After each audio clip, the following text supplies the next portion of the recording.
That's his normal face. And Antoine Semenyo there looking like he's giving a goodbye to the Bournemouth fans that made the short trip up to West London, as we know that he's on his way to Manchester City. All right, Frank, you know I'm going to have to go first to you on this one because yet again, more points dropped at home from winning positions from Chelsea. What gives? I don't know. I would have rather talked about the question that I've asked to the guys, but whatever. The producer decides. But really, I'm so disappointed. I mean, you play against Bournemouth. You have 2 throw-ins, and you concede 2 goals in the same way. You don't play the best teams. I mean, what Enzo Maresca is doing, really, because you play Bournemouth, you think you can play with the B team. Why you have Reece James, Neto, Joe Pedro, and some others on the bench? I mean, you're not in a position where you can have the choice of the king, where you can say, okay, I'm going to play my B team because it's going to be enough. I'm sorry, you cannot. Palmer is not at the top of the top, just came back, except his penalty. We didn't really see him. Garnacho has twice in a 2 throwing was sleeping on the far post. Now we're going to miss Caicedo because all the referees see fouls when there isn't. And defensively, I'm sorry, the 4 at the back today, they were weak. So I'm disappointed because you cannot. You can lose against Aston Villa, maybe, but against Bournemouth, the way you play, no, it's impossible. Yeah, Jurgen, what were your thoughts on the game? Because we talked about it again on the show yesterday, that it was such an outstanding stat to see how many points Chelsea have dropped just overall from being in a winning position, and majority of those points coming at home. Yeah, obviously those are the must-win games, especially that time in the year. You expect a little bit more. I mean, Bournemouth, especially first half, it was very entertaining. They were trying to surprise Chelsea over and over again. I mean, the 2 goals, as Frank mentions, both long throw-ins from Semenyo. I mean, if he throws those balls into Haaland, that will be interesting to see then what comes out there. But I mean, if you're Chelsea, you cannot afford to get to get 2 goals like that. And now, you miss these 2 points dearly, going forward. These are the games that you really need 3 points urgently. And that makes you angry at the end of the day. Stevie, your thoughts on the pressure mounting now on Enzo Maresca? He didn't do a post-match press conference. We do understand that he is battling an illness at the moment, but still, overall, he must be feeling some pressure. Well, I think he is, but I don't think he's helping himself. I mean, it's just every time Chelsea steps on the field, you've no idea who's playing. It's change after change after change. I mean, they lost 2 goals from the throw-ins, but in open play, particularly in the first half, they could have lost 3 or 4 others. But you've got 3 of the back 4 who were thrown in today. Another, just so many changes, too many changes. And then the way they play, it's so open. And when you play against a team like Bournemouth, who will play open attacking football, regardless of whether they're home, away, or wherever, then you're asking for trouble. And in some ways they're lucky they didn't lose today. Yeah. But again, the biggest thing for me watching today is more changes. It's just getting old. It's change after change. And eventually he's going to have to get an 11 and then trust them that they can play 5, 6, 7 games without making all these changes all the time. Otherwise, they're just going to go up and down and no consistency. And the roller coaster continues. Shaka, you seem to agree with Stevie when he said Maresca's not helping himself. He's not. And because the question then becomes why the changes, right? It's not as though we're in a Champions League week, and even so, the league is your bread and butter. Take care of your league. And you look at the league table now, all of a sudden, Chelsea are 5th behind Liverpool. 3 weeks ago, we really thought Arne Slot was in danger of getting the sack, talking about being under pressure. Now all of a sudden, it's Liverpool who are in 4th position ahead of Chelsea. So all that pressure that Slot was under 3 weeks ago, you totally understand Maresca being under. Take care of the league, because I don't understand the changes and the need for them. Sitting at this point, when you're not playing champion, and then again, your league is your bread and butter. I have to say, and while we rightly criticize Maresca for the changes, Again, I mean, watching today's performance, Liam Delap, he really didn't offer anything. No. And you almost feel João Pedro, who prefers to maybe sit in that hole, is being thrust into this position of playing as a number 9, which is not his best position, but Chelsea's best option in that position. So you just look at this team, and it just is so full of holes that, you know, again, given Chelsea spending, given that this is Maresca's second season in charge, you would have thought he'd have a better grip on that by now.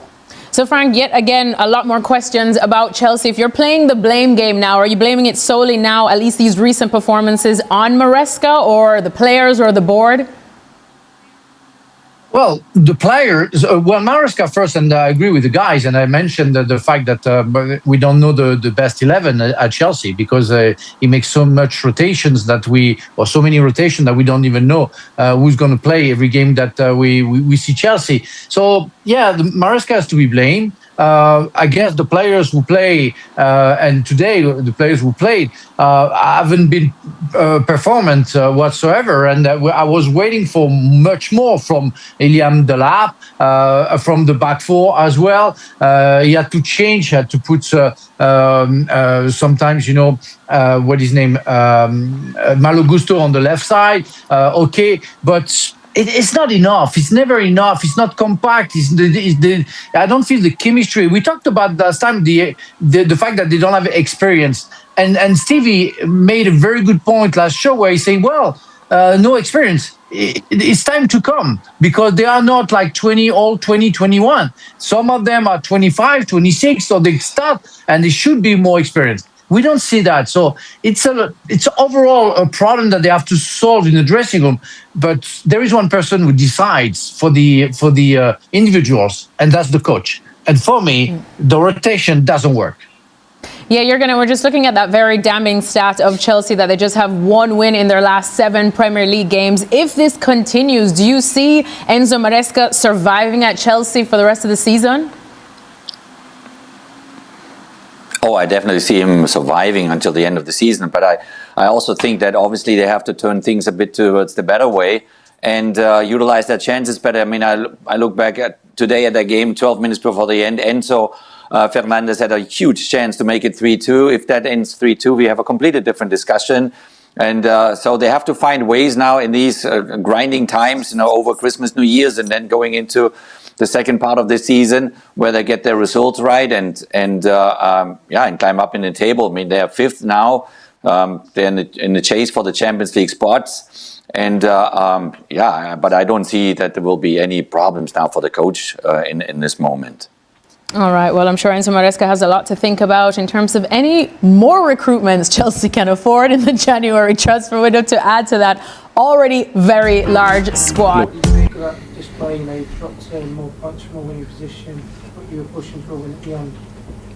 Well, as I said, presently is it's a difficult stat, but we have to deal with that now. We have to improve that, and we go the next couple of games and also the whole second lap to improve that. I know.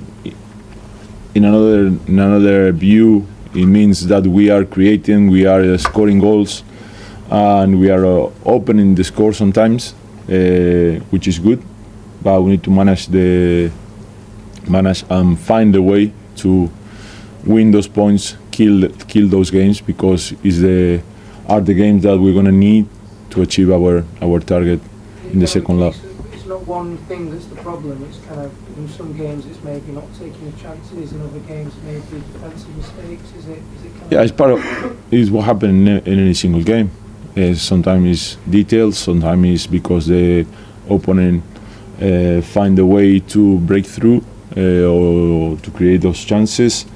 But we need to create that kind of we need to find that kind of mentality to don't let them find a way to make us lose those kind of games, because we invest a lot, and today it was a really good game in terms of playing, how we play, how we went to the other box, We create many chances, and unfortunately, we are talking more about that the stats than how play step out today, how play call. So it's like that. Peter? Hi, William. Could you just clarify what's happened to Enzo Maresca? Yes, he didn't feel well in the last two days. He was with a bit of temperature 2 days ago. He done the session in the last two sessions because he wanted to prepare well the team for this game. But after the game, he went to the change room and he asked me to replace him because he didn't feel well. And I don't know. It's the only thing that I can tell you guys. Kieran? Hi, William. The Palmer substitution was booed quite loudly. Some fans singing "Don't know what you're doing." Was there a reason for the sub? And do you think fans should show more faith in the manager's decisions? Well, of course, any supporter wants to have their best players on the pitch, and we want to have the best players on the pitch as well. But Cole is coming from a long injury, so in this case we need to find the way to find the right substitutions to go for the game, and also to take care of the healthy of our players, because we want to have it for the long period and from the rest of the season in every single game. Yep, in front. Moises Caicedo is now suspended for the Manchester City's trip. How frustrated are you with that suspension? Very frustrated, because it was the first foul on the game, and it was close to us, close to the fourth, and we look the foul more than once, and it doesn't look a yellow for me, but it's done now, so we're gonna miss a very important player. But we need to, from now on, start to think who will be the player that replaces Moy, and of course it's a bit lost, but same as when we miss Cole, when we miss Ilian, when we miss any player, because all of them are very important for us. So just to follow up, will you be in charge for the Manchester City game, or are you expecting Enzo to be back? I don't know. I just want to wish for the recovery of Enzo, and I believe in 1-2 days he will be okay. Simon? Hi, Willie. So. You're obviously very close with Enzo. How is he handling, forget the illness, how is he handling this difficult run? And secondly, January, 9 games, 4 competitions. Do you guys have to see this as an opportunity to turn it around? Yes, of course. First of all, he's dealing well, because he's a very professional. He invests a lot of hours every single day. Even though the last 2 days feeling bad, he was there, and he loves to train. He loves to coach.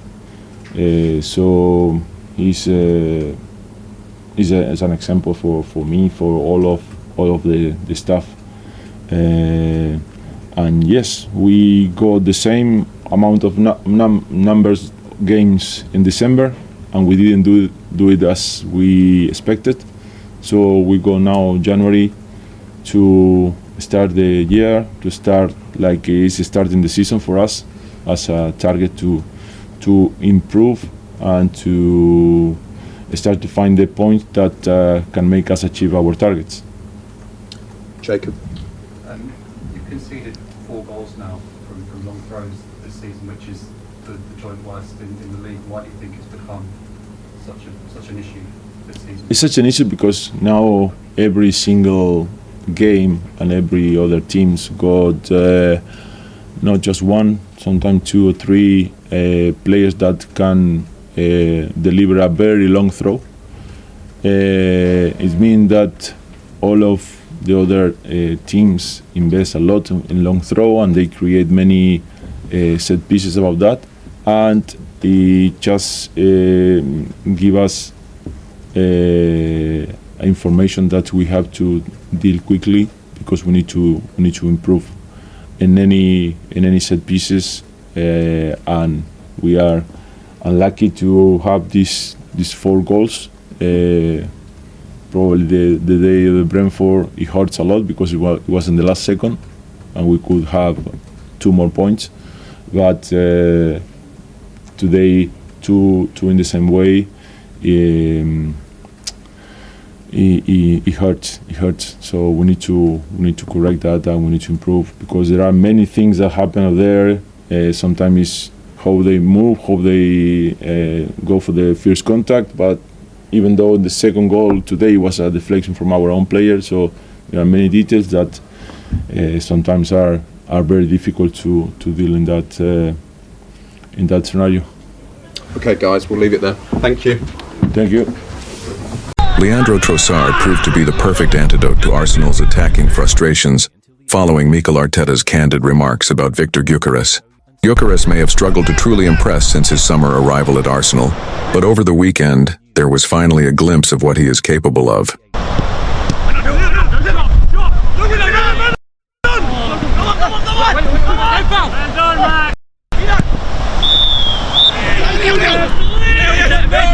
More importantly, Trossard showed exactly why he could be the key to unlocking the Swedish striker's full potential during Arsenal's hard-fought 2-1 victory over Wolves at the Emirates Stadium. The 31-year-old winger injected fresh energy into Mikel Arteta's side on Saturday night and helped breathe new life into the Gunners' attack. Shortly after replacing Gabriel Martinelli in the second half, Arsenal found the breakthrough. While Trossard did not directly contribute to either the opening goal or the dramatic stoppage time winner, his influence on the game was undeniable. Trossard took control of proceedings, dictating the tempo and pulling the strings down the left flank. Time and again, he dismantled Wolves' compact defensive setup, releasing Miles Lewis-Skelly into space, picking out Declan Rice on the edge of the box, and crucially, feeding Gyökeres with intelligent, well-timed passes. Operating as a creative hub, the Belgian showcased his playmaking qualities, delivering sharp, purposeful distribution. His introduction completely shifted the momentum of the match, and for the first time in weeks, Arsenal's $64 million striker briefly looked like a genuine threat. Before Trossard's arrival, Gyökeres endured a frustrating and ineffective outing in attack.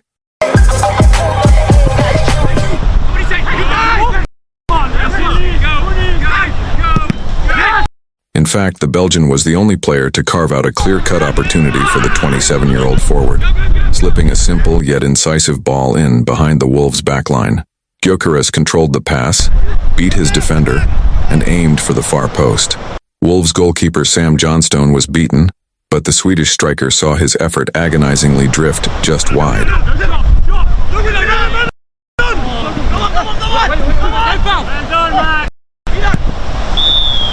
If Arteta truly wants to get the best out of Gyökeres, then granting Trossard a more prominent role in the starting 11th could be the solution. Speaking to TNT Sports after the win, the Arsenal manager openly addressed the challenges facing his marquee signing. "It's a collaboration between the two," Arteta explained. "He was in some really good positions, but the ball didn't arrive quickly enough, accurately enough, or with the precision a number 9 needs to score."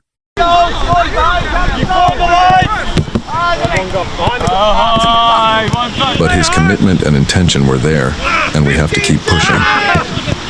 Arteta was equally vocal in defending Gyökeres prior to the match, urging patience with the striker's adaptation to English football. There was huge expectation because we were signing a proven goal scorer, probably with the best statistics in Europe, Arteta said. But he's coming into a different league, the most demanding league in the world. What happens if he doesn't score in 5 or 6 games? That was the only question I asked him. How are you going to react if you don't score in 5 or 6 matches? Can you handle that? And what about the next 100 games? That's what people need to see. The sample size is still very small, so leave him alone. Let him do what he does best. Support him, and I'm convinced things will come good. That message from Arteta resonated beyond the Emirates. In the days following the Wolves' victory, the debate around Gyökeres intensified among pundits, supporters, and former players. While some questioned whether Arsenal's record signing is truly suited to the Premier League's pace and physicality, others pointed to the structural issues around him rather than the striker himself. Much of the post-match analysis focused on Arsenal's chance creation and balance in the final third. The Wolves game highlighted a recurring theme this season. Gyökeres often makes the right movements, but the service into dangerous areas has been inconsistent. When Trossard entered the match, that problem briefly disappeared. Arsenal suddenly looked more fluid, more unpredictable, and far better equipped to supply a traditional number 9. Former players speaking on television and radio were quick to note the contrast. With Trossard drifting inside and linking play, Arsenal's attacking shape became more compact, allowing Gyökeres to stay higher up the pitch and occupy central defenders. That, in turn, created space for midfield runners like Rice and Ødegaard to arrive late in the box. It was a glimpse of an attacking formula that Arsenal have rarely sustained this season. The reaction from supporters has been equally divided. While frustration with Gyökeres' goal return remains, there is growing appreciation for his work rate, physical presence, and willingness to press from the front. Many fans now see Trossard as the missing connector, the player who can translate Gyökeres' movement into genuine scoring opportunities. Internally, Arteta faces an important decision. Persisting with a front line that isolates Gyökeres risks damaging the striker's confidence, especially with tougher fixtures on the horizon. At the same time, promoting Trossard to a regular starting role could mean reshuffling wide positions and reducing Martinelli's minutes, a bold call that would not come without consequences. Yet football at the highest level often comes down to chemistry rather than reputation. The Wolves match suggested that Arsenal's most expensive signing may not need drastic changes to his own game, but rather the right supporting cast around him. If Arteta embraces that idea, Gyökeres' slow start could soon be remembered as nothing more than a difficult adjustment period. For now, the pressure remains. Goals will ultimately define Gyökeres' Arsenal career, and patience in North London is never unlimited. But with Trossard offering clarity, creativity, and calm in possession, Arsenal may finally have found the key to unlocking their striker and turning promise into consistent production.